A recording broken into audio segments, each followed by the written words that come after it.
Hi everyone, I'm Fiona. In today's video, we will break down the structure of a standard aluminum EPS mold to better showcase to you guys.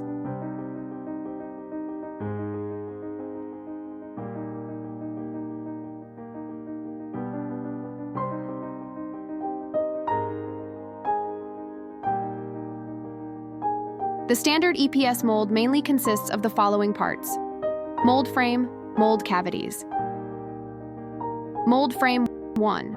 Mold frame equals steam chamber 2. Front plate equals moving mold, plate 3. Back plate equals fixed mold, plate equals EPS, filling gun plate 4. Female mold cavities, plate 5. Male mold cavities, plate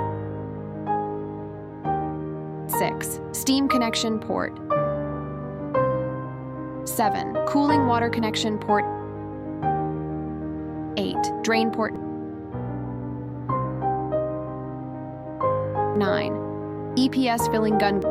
This mold does not request for EPS ejector, that's why it is not shown. Mold cavities 1. Male mold cavity 2. Female mold cavity.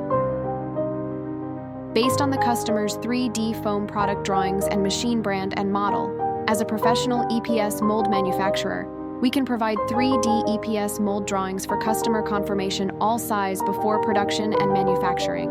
This ensures our molds are 100% compatible with the customer's existing EPS shape molding machines. For more information about the EPS machine and EPS mold, please contact us by email or mobile phone. We will be happy to answer your questions. See you in the next video.